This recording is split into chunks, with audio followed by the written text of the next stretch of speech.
Hey everyone, welcome to the show. I don't know about you, but does anyone else ever feel like they're just constantly on fast forward? Like you're always rushing, trying to do a million things at once? And then at the end of the day, you're exhausted, but you don't even really feel like you accomplished anything meaningful. Yeah, exactly. Like you're just spinning your wheels. So much of modern life just feels like this crazy race, and it's like, It's like we've forgotten how to slow down. yeah. And what's really interesting is there's a growing body of thought that says maybe that's actually the problem. Okay, so that's exactly what we're diving into today with Lee Holden's book, Ready, Set, Slow. This book falls right into the self-help and wellness genre, which is perfect for our deep dive today. Right. And in Ready, Set, Slow, Holden introduces this idea of the slow method. It basically draws on wisdom from these ancient Eastern traditions, like, meditation, Taoism, and it presents them as like these really practical techniques that you can use to just kind of intentionally slow down. Yeah. And what I love is the book breaks it down into these three core areas. So you've got cultivating a slow mind, Nurturing a slow body. and then fostering slow relationships. And the whole premise is that by consciously slowing down your thoughts, your movements, even your interactions, you can actually end up being more productive, more present. And ultimately live a more fulfilling life. It sounds kind of counterintuitive, right? Like you would think to get more done, you need to be going faster. Right, exactly. Yeah.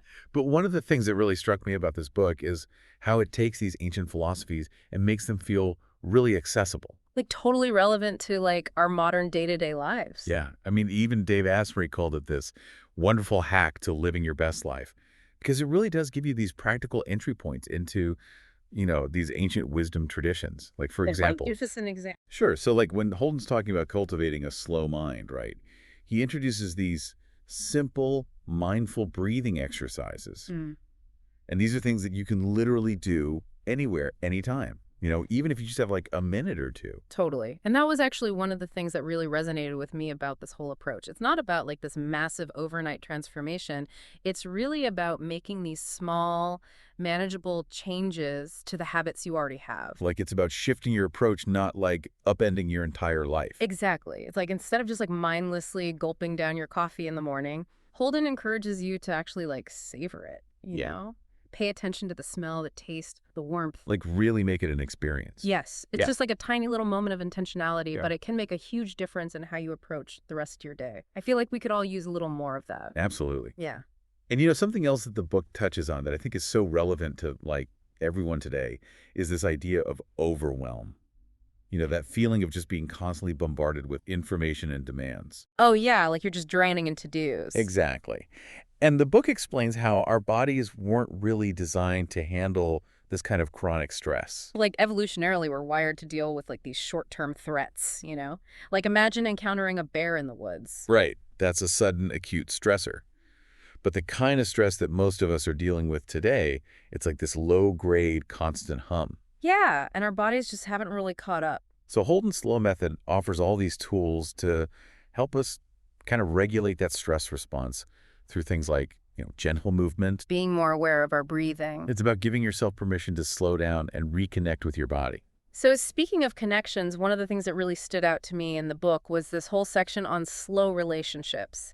And it's not just about our relationships with other people. Right. It starts with our relationship with ourselves. Yeah, like building that foundation of self-compassion and self-awareness, because Holden argues that that's actually essential to being able to form healthy connections with others. And he gives a lot of practical tips on how to actually do that. Like one of the things he talks about is the importance of truly listening in conversations, like not just waiting for your turn to speak. But actually being present and absorbing what the other person is saying. Yeah, and that's something that I know I personally struggle with sometimes. It's so easy to get caught up in your own head, thinking about what you're going to say next. Right. But when you do that, you're not really connecting with the person in front of you. And I love that Holden also applies the same idea of mindfulness to all kinds of relationships, like with your family, your friends, your colleagues. It's about bringing that same intentionality to all of your interactions. So overall, I found Ready, Set, Slow to be incredibly insightful and thought-provoking.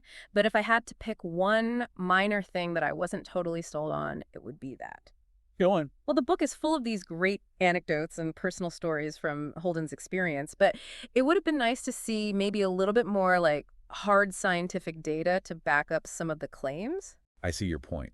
Yeah. I mean, if you're someone who really wants to dig into the like neurological or physiological underpinnings of these practices, you might find yourself wanting a bit more detail. Yeah, but to be fair, that's not really the book's main focus. It's more about the practical application. Right, and it does that incredibly well. Absolutely. I mean, it's packed with all these simple, actionable exercises that you can start implementing right away, like gentle stretching for stress relief, mindful breathing techniques that you can do anywhere. Even just little rituals to bring more presence to your everyday activities. Exactly. So for its accessibility, practicality, and just overall wisdom, I think we got to give Ready, Set, Slow a solid 4 out of 5 stars. Yeah, I'd agree with that. It really Yeah, challenges that whole faster is better mentality and makes a really compelling case for the power of slowing down. absolutely.